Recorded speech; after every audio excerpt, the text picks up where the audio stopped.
रावण के मरने के बाद जब सीता से मिलने पहुंची शूर्पणखा, जाने फिर क्या हुआ। रामायण स्टोरी। रावण के वध के बाद भी शूर्पणखा के मन में बदले की आग धधक रही थी। जब राम ने सीता को त्यागा उसके बादल शूर्पणखा उन्हें भड़काने पहुंची। सीता ने कुछ ऐसा कहा जो हम सबके जीवन का मंत्र बन सकता है। रामायण और महाभारत की कथाएं हमें जीवन जीने की सीख देती हैं। रामायण की मुख्य कहानी तो हम सब पढ़ते, सुनते और देखते हैं। हालांकि कुछ ऐसे किस्से भी हैं जो कम लोग जानते हैं। रामायण के हर पात्र से कुछ न कुछ सीख मिलती है। इसमें वर्णित घटनाएं भी हमें जीवन जीने और रिश्ते निभाने की कला सिखाती हैं।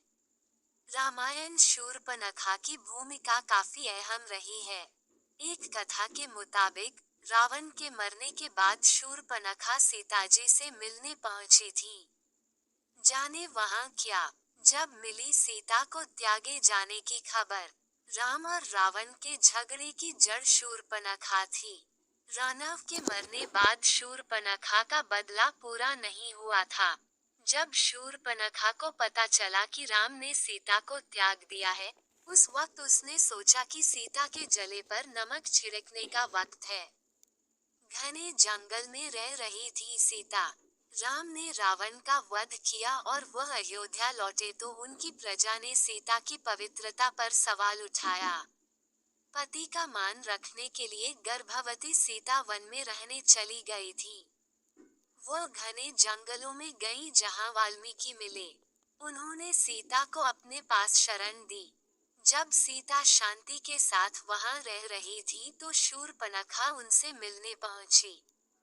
बदल चुका था सीता का जीवन। सीता का जीवन बदल चुका था। वह एक ऐसी महिला थी जिनके पति ने इसलिए साथ छोड़ा क्योंकि वह किसी और पुरुष के घर पर रुककर आ रही थी। इस बात से शूर्पणखा काफी खुश थी। वह उनका मजाक उड़ाने पहुंची। शूर्पणखा ने भरे सीता के कान। शूर्पणखा ने सीता के पास जाकर उन्हें याद दिलाया कि राम ने कभी उसका तिरस्कार किया था। आज सीता के साथ भी वही किया। उसने सीता को याद दिलाया कि दशरथ पुत्रों की वजह से उसे कितना कष्ट झेलना पड़ा। अब सीता भी राम की वजह से कष्ट में है। मुस्कुराहट से सीता ने किया पलटवार। सीता ने शांत भाव से शूर्पणखा को बैठाया और बेर दिए। कहा कि ये उतने ही मीठे हैं जितने कि मंदोदरी की बगिया के थे। उकसाने से प्रभावित सीता को मुस्कुराते देखकर शूर्पणखा और तिलमिला गई। उसे उम्मीद थी कि सीता दर्द से तिलमिलाएंगी। वह उन्हें कष्ट में देखकर खुद खुश होना चाहती थी। क्योंकि जाए प्यार के बदले प्यार की उम्मीद। सीता जरा भी दुख में नहीं दिख रही थी। उन्होंने अपनी किस्मत और उस दर्द को स्वीकार कर लिया था। शूर्पणखा को तिलमिलाया देखकर सीताजी बोली, मैं अपने आसपास के लोगों से कब तक प्यार के बदले प्यार पाने की उम्मीद करूं? सीता ने दी बिना शर्त के प्यार करने की सीख। सीता बोली, खुद में वह शक्ति पैदा करो कि दूसरे तुम्हें प्यार ना करे फिर भी तुम उन्हें प्रेम कर सको। सीता को इतनी शांति से बातें करते देख शूर्पणखा परेशान हो गई।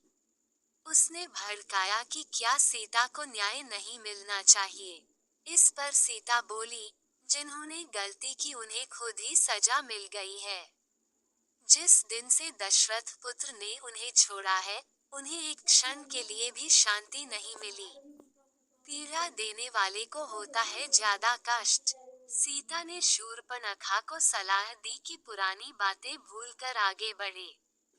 जिन्होंने उन्हें दुख दिया है वे अपने दिमाग से ये बातें नहीं हटा पाएंगे, लेकिन वह हटा सकती है।